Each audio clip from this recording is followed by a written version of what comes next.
Hi folks, and welcome to an overview of the ZRC 50/50 tournament. The tournament has just been wrapped up and we've had a bit of a hectic last day. So me and Joe are going to go through the rounds and a few key moments and the key races for you and give you a bit more detail.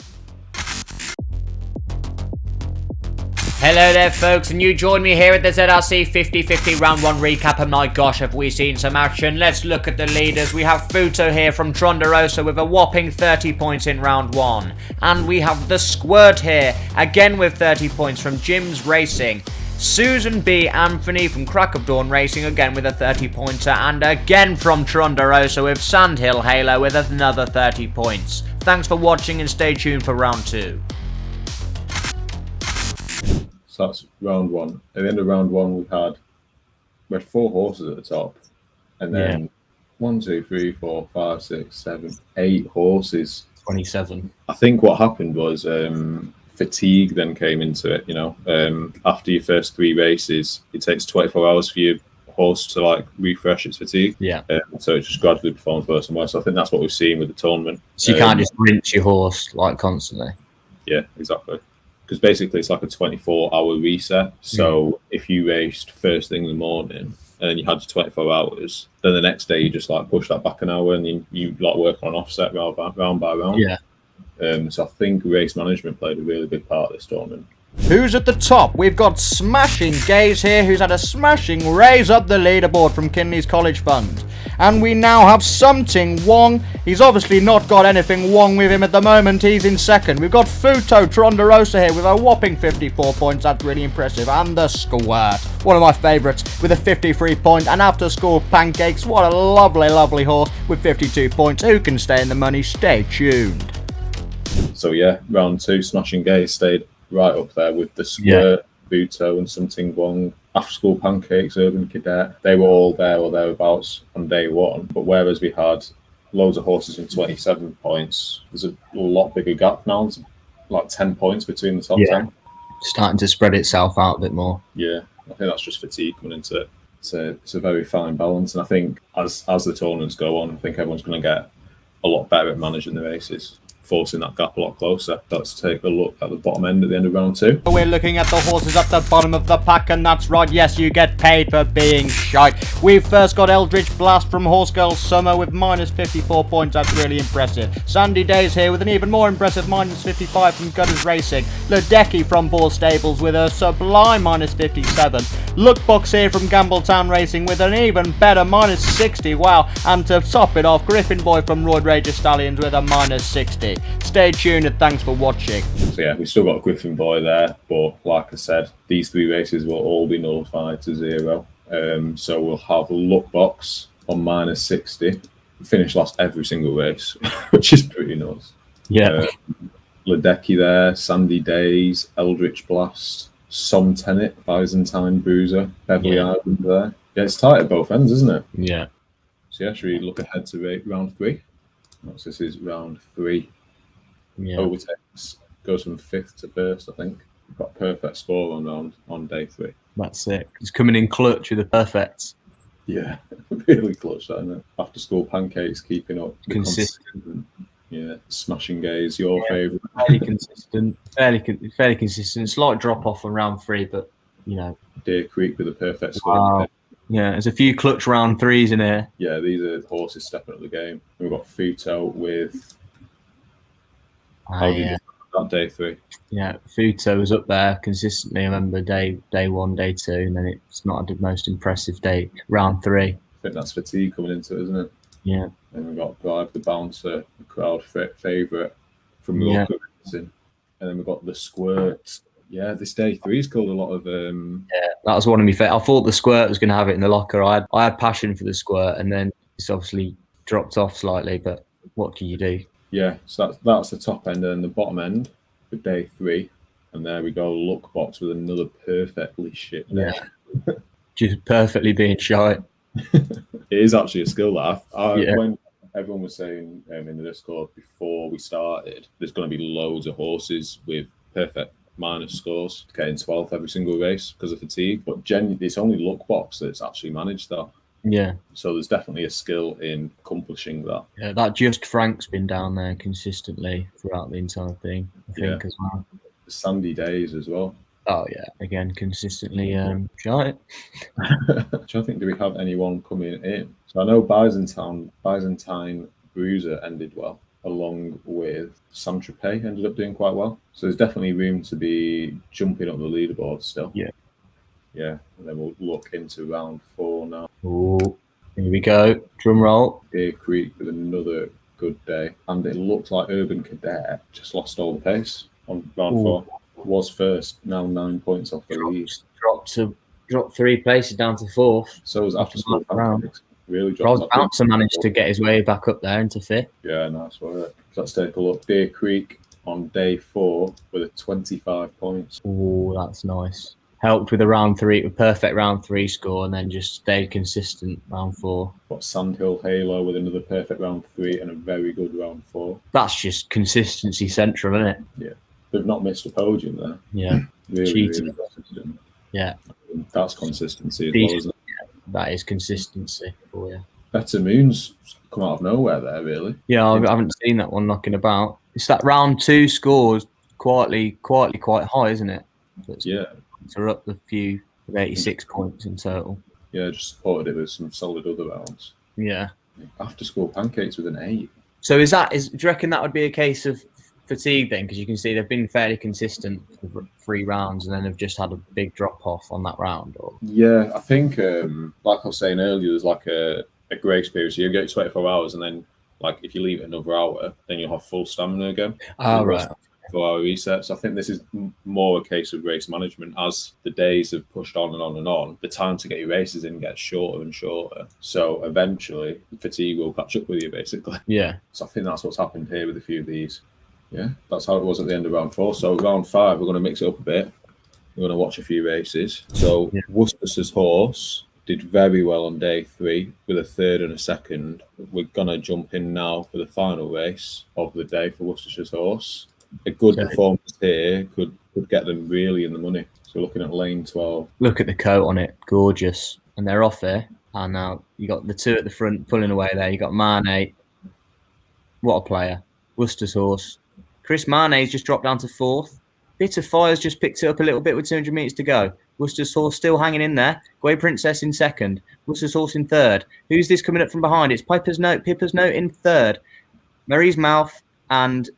There we go. We've got Worcester's horse in 6th, finishing there. Bit of Fire at top spot. Now, what does that mean? What does that mean for our leaderboard, Joe? We've got a Bit of Fire going over the leaderboard there. And we've got Worcester's horse in 6th place, I believe.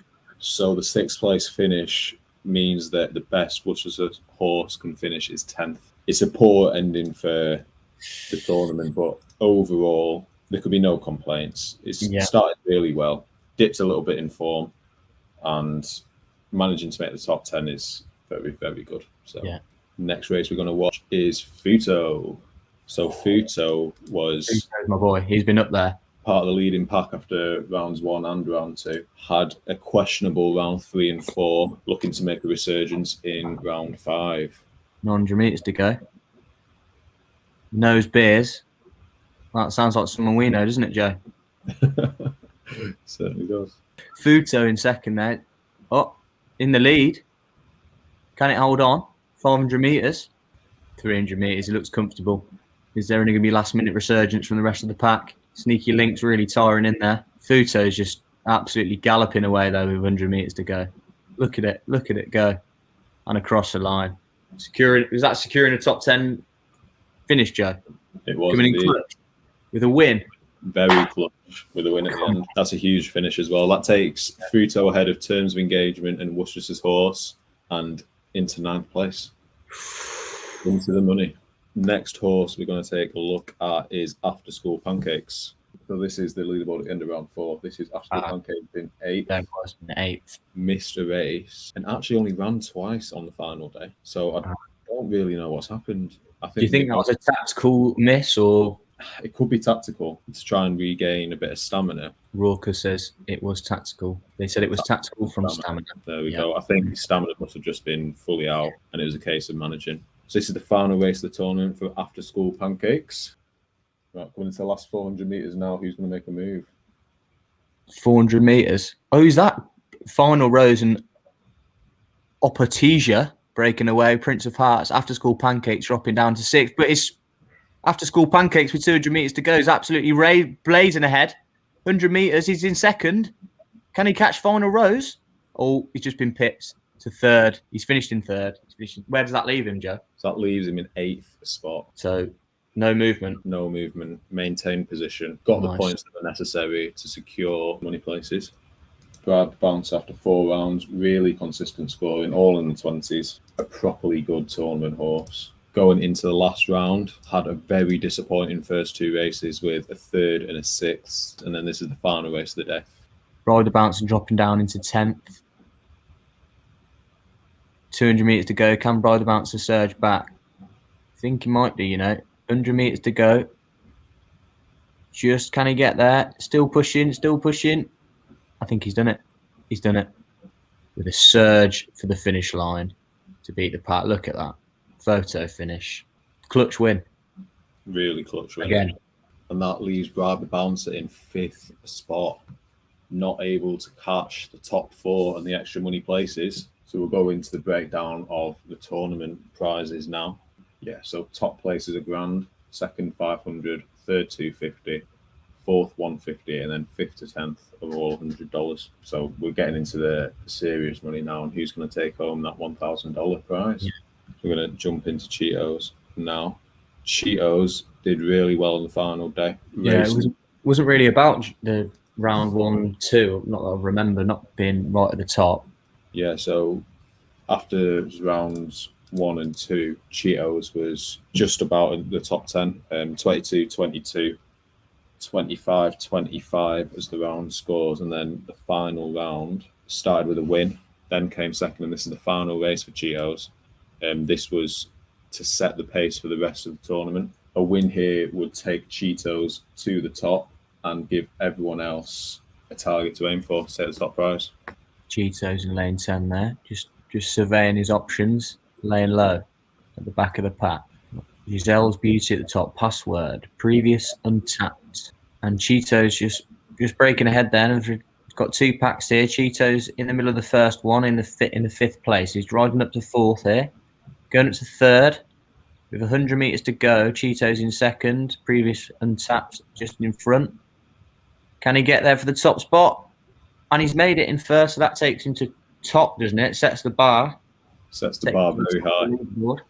So that takes Cheetos to 121 points for the tournament. So that's the benchmark. That is the benchmark for everyone else to try and reach. We're going to catch in with Sandhill Halo next. Sandhill Halo left all the racing right to the last minute. First race finished 2nd, so 7 points there. 2 more wins would have taken Sandhill to win the whole tournament. If Sandhill can win these next 2 races, Sandhill wins the tournament. Sandhill Halo dropping off in 11th. Still time left in this one though, 700 meters. But these boys in front don't look like they're going to stop. And we've got Sandhill Halo coming in fast with 200 meters. Has he got enough time? Have they got enough time? 100 meters to go. And it's in 6th now, going into 5th, going into 4th, going to 3rd. Can he get there for the win? And he's just missed out. Just too late, wasn't it? If he goes 100 meters earlier, then he takes it. It's a valiant finish and overall a very good performance in the Zombie Racing Club 50-50 tournament. That was then followed up by a 3rd place finish, which puts Sandhill Halo on 114 points, ahead of Urban Cadet from Rally Racing and Bloodstock in 3rd, and cements that position. So I'm going to talk you through the situation now. Deer Creek from Pusher Stables Racing raced before Cheetos for the first race and won it. So Deer Creek was ahead. Cheetos then raced all their races and set the bar at 121 points. Deer Creek were on 108 points to Cheetos 121. So they needed 13 points to tie, 14 points to win. So we're going to jump in on the second race from Deer Creek, which is massive. So they need, I'll just say, 13 points to tie, 14 points to win it. Let's see how they get on in the first race. It looks like it can here, and I think it's got time. 400 meters to go. Deer Creek, I want to watch. Surging ahead from behind, Apache Chant. Taking the top spot so far. 300 metres to go, and there's a big surge here from Deer Creek, and I think it's going to be over here. Deer Creek surging, still going with 100 metres to go. He's there. He's away. Can he get to the finish line? Can he hold on? Yeah, he's done it. What a finish from Deer Creek. Yeah. So that is huge. That's full 10 points going into the final race. 4 points wins the whole thing. 3 points ties for first. 3 points wouldn't actually be enough to move ahead of Cheetos. So Deer Creek needs to win or come second for the whole tournament in this final race. This is what it all comes down to. The pressure of a final race. Many peaks and ping against the end of the Deer Creek's actually staying up there with that top pack with 700 metres to go. Staying in the race. Doesn't want to drop off too far. Real calm coming in from behind. 200 metres to go. Can Deer Creek kick on now? He needs to start surging if he wants a chance at the money. 100 metres to go. Oh, and the back of the pack are just starting to catch up now, and Deer Creek's just slipping off. Oh, didn't bring it in the final race. Nearly, that was to make it a perfect day. Finished 6th place. So this is how we finished on day 5 of the tournament. Cheetos won it with 121 points. Deer Creek had the chance to snatch it at the end. Couldn't find it in the tank. 2 horses from Tronderosa in the top 10. Yeah, really good finish from Tronderosa here. Yeah. Your favourite, the Squirt, makes the top 10. Yeah, consistent 101. That's what we like, Jib. Brad, the bouncer from Roker, in 5th. Very, very respectable. Constantly up there in every tournament. One horse that just missed out on the places was Terms of Engagement from Crimson Racing, who is my personal top seed going into a lot of these tournaments. Just missing out. That takes us to rounding up the whole tournament, whole of 50-50 is how the places look. So he still takes home $500 for finishing second. Yeah. Still very, very good. The third place, $250. Fourth place, $150, and the rest of the top 10 all taking home $100. But our grand winner is Cheetos from Schwecky Stables. Cheetos coming in clutch. Really, really good finish from Cheetos. Looking back at the whole tournament, Cheetos was the only horse that got better and better. The only horse that improved day on day. Started a bit rocky with 22s, 25s, and then finishing with a big 27 to take home the crown. Unbelievable stuff. Really good going. I mean, yeah, what a tournament. That's tournament 1 complete from the Zombie Racing Club series. The next one is the Exchange. Thanks for watching this overview of the ZRC 50-50 tournament. We hope to see you soon for the Exchange coming up soon. So yeah, stay tuned.